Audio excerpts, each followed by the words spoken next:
안녕하십니까. 브리더스 퀄리티 학술고문이자 서울대 치과대학원에서 고양이에 대해서 연구하고 있는 심영주 박사라고 합니다.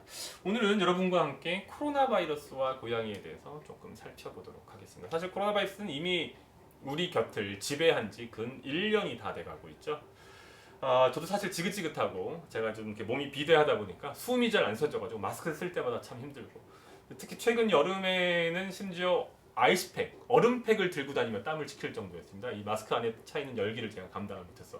마스크가 없이도 항상 땀이 흘렸는데, 세상은 코로나 바이러스 전과 코로나 바이러스 이후로 나뉜다라고 얘기할 정도로 현재 코비드 19, 19인가요? 19인가요? 저희에게 심각한 타격을 입히고 있는데, 오늘은 코로나 바이러스와 고양이에 대해서 조금 살짝 알아보도록 하겠습니다. 일단 제가 이 글을 쓴 거는 한 6, 7개월 정도 전이었던 걸로 기억하는데, 코로나 바이러스가 종식되지 않고 모든 사람이 코로나 바이러스 전문가가 돼버려서 약간 실기한 느낌이 없지 않아 있습니다만, 그럼에도 불구하고 고양이와 코로나 바이러스의 관계에서 조금 알아보도록 하겠습니다. 일단 코로나 바이러스 자체에 대해서는 크게 말씀을 드릴 게 없을 겁니다. 코로나 바이러스는 잘 아시는 것처럼 RNA라고 하는 유전 물질을 기반으로 자기 복제, 증식하는 존재입니다. 저희가 생물이라는 표현을 잘 쓰지는 않는 걸로 이해하고 있고, 제 전문 분야는 아닙니다만은, 저희 같은 경우에는 이제 DNA에 기반하여서 유전 물질을 복제하지만, 이 친구들 같은 경우에는 DNA가 없이 좀 더 원시적인 형태인 RNA를 기반으로 복제가 이루어집니다. 요게 모든 문제의 사실은 시발점입니다. 발음이 아주 중요하죠. 시발점입니다. 무슨 얘기냐? 이 RNA라고 하는 유전 물질은 그 구조가 화학적으로 매우 약합니다. 즉, 후손을 만들어내기 위해서 자신의 유전 물질을 복제하는 과정에서 이 RNA의 화학적, 물리적 구조 자체가 쉽게 변질돼 버리는 거죠. 무슨 얘기냐?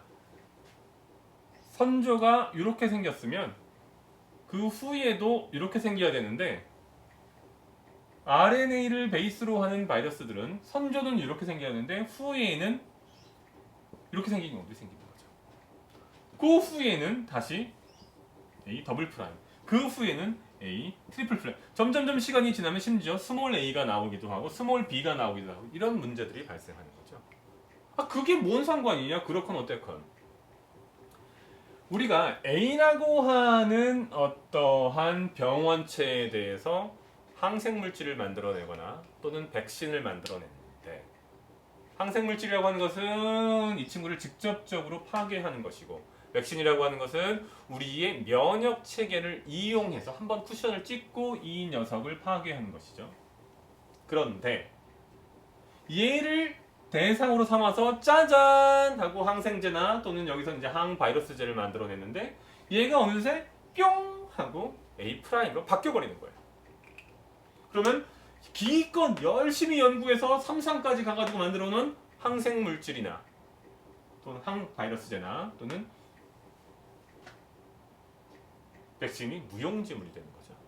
그럼 또 다시 열심히 만들어요, A'에 대해서. 근데 그 사이에 얘는 어느새 짜잔 하고 A 더블 프라임으로 바뀌어 있는 거예요. 바이러스의 증식 속도와 변이가 발생하는 속도가 워낙 빠르다 보니 인간의 지금까지의 능력으로는 이것을 쫓아가기 어려운 거죠. 가장 대표적인 것이 무엇일까요? 바로 에이즈 바이러스입니다. 에이즈 바이러스가 전형적인 그리고 대표적인 RNA 바이러스입니다. 사실 여기 코로나 바이러스는 한 가지 더 중요한 부분이 있는데, 코로나 바이러스는 이른바 유비쿼터스합니다. 전 세계 어느 곳에나 사방에 퍼져 있고 저희 주변에도 항상 있었습니다. 그 전에도 이미 저희 주변에는 코로나 바이러스가 흔히 존재했습니다. 감기를 유발하는 일반적인 바이러스 중에 대표적인 것이죠. 근데 갑자기 왜 문제가 된 것이냐? 얘가 이런 변이를 거치는 과정에서 코로나 바이러스 특유의 높은 감염성은 그대로 유지되거나 강화되고, 동시에 병원성도 높아진 거죠. 과거에는 병원성이 그렇게 높지 않아서 그냥 조금 앓고 말았는데, 감기 걸린 정도, 이제는 사람을 죽일 수 있을 정도로까지 변이한 것이죠. 이것이 현재 코로나 바이러스 사태의 본질이라고 볼 수 있습니다. 문제는 이 코로나 바이러스가 사람뿐만 아니라 고양이도 감염시킬 수 있다는 점입니다. 실제로 홍콩에서 약 6개월 정도 전에 코로나 바이러스에 감염된 것으로 고양이가 확진이 나서 2마리를 살처분한 것으로 알고 있고 유럽에서도 여러 차례 문제가 있었습니다. 그럼 이제 여러분들은 덜덜덜덜 떠겠는데 혹시 이 코로나 바이러스를 고양이로부터 내가 옮는 것이 아닌가는 걱정할 필요가 별로 없는 것 같습니다. 무슨 말씀이냐? 바이러스는 결국은 어떤 곳에서 만들어서 지금 얘기가 나온 것은 뭐지요? 네, 판골린 천산갑으로부터 천산갑이 가지고 있던 원래부터 천산갑의 몸속에 천산갑 주변에 흔히 존재하고 있던 어떤 특정한 유형의 코로나 바이러스가 우한 또는 기타 중국의 어떤 지역에 있는 야생동물 시장을 통해서 사람과 접촉하면서 변이를 일으켜서 인간에게 들어왔고 그것이 같이 전 세계로 퍼져나갔다라고 하는 것인데 이런 식으로 감염의 고리가 있어야 됩니다. 우리나라에서 고양이를 밖에 놔두고 키우고 그 고양이가 안으로 들어오는 경우는 아마 1%가 채 되지 않을 것입니다. 이 방송을 보고 계신 대부분의 고양이 사육자분들은 댁 내에서 고양이를 키울 것입니다.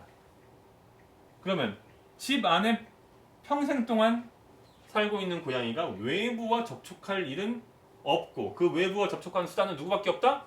여러분 본인밖에 없다는 거죠. 즉 여러분 본인이 코로나 바이러스를 가져와서 이 고양이를 감염시키면 감염시켰지 하늘에서 갑자기 코로나 바이러스가 뚝 떨어져서 고양이를 감염시킬 일은 없다라는 점을 확인드립니다. 한 가지 사실은 인간의 코로나 바이러스보다 제가 더 주의를 드리고 싶은 것은 바로 고양이 코로나 바이러스입니다. 코로나 바이러스는 헤르페스 바이러스, 즉 허피스 바이러스와 마찬가지로 전 세계 거의 모든 곳에 존재하고 거의 모든 동물이 실제로 감염되어 있다고 보아도 과언이 아닌데 이른바 고양이 코로나 바이러스, 즉 FCOV라고 하는 펠린 코로나 바이러스. 이 친구들도 고양이에게 흔히 감염되어 있습니다. 거의 모든 고양이가 이 바이러스를 갖고 있다고 해도 과언이 아니고 이 녀석도 방금 보신 사람의 현재 코비드-19와 마찬가지로 어떤 특정한 상황에서 변이를 일으켜서 FIPV라고 하는 일종의 독성 바이러스, 독성이 강화된 바이러스가 변모되는데 이 친구들이 무엇을 유발합니까? FIP, 즉 고양이에 있어서의 전염성 복막염을 유발합니다. 여러분께서 걱정하실 것은 사람의 코로나 바이러스가 고양이에 옮겨지거나 또는 고양이로부터 사람의 코로나 바이러스를 우리가 감염되는 그런 상황보다는 고양이 자체가 원래 가지고 있는 FCOV, 물론 이것이 사람에게 부여하지는 않습니다. 그래서 이 부분을 유의하면 되고 그럼 이것은 어떻게 유의하면 되냐? 아직까지는 발병 기작이나 그런 것들이 명확하게 알려진 바가 없지만 한 마리의 고양이를 키우는 경우라면 큰 문제가 없지만 2마리 이상 여러 마리의 고양이를 키우거나 또는 고양이가 외부로 나갔다 들어갔다 하거나 또는 새로운 고양이와 접촉할 일이 있을 때 조금 주의를 기울이는 것 정도를 말씀을 드립니다. 실제로 FIP 같은 경우에는 즉 고양이 전염성 복막염은 일반적으로 한 마리 정도를 키우는 고양이 사육자들의 경우는 5,000마리당 한 마리 정도만 발생하기 때문에 그렇게 흔히 볼 수 있는 심각한 질병은 아닙니다. 다만 혹시 이 채널을 보고 계신 분들 중에 캐터리, 즉 품종 고양이 브리더로서 활동하고 계신 분들이 계시다면 그분들의 경우는 유의를 해야 됩니다. 캐터리 경우는 그 내부에 고양이 개체수가 많기 때문에 스트레스의 정도가 높고 그것으로 인해서 면역력이 약해져서 FIP 바이러스의 희생이 발생할 수 있는 가능성이 일반적인 개인 가정보다 높습니다.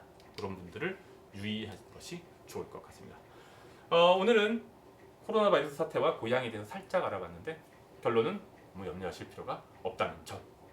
여러분이 걸리지 않는 한 여러분의 고양이도 걸리지 않는다라는 점을 확인드리면서 녹화 마치도록 하겠습니다.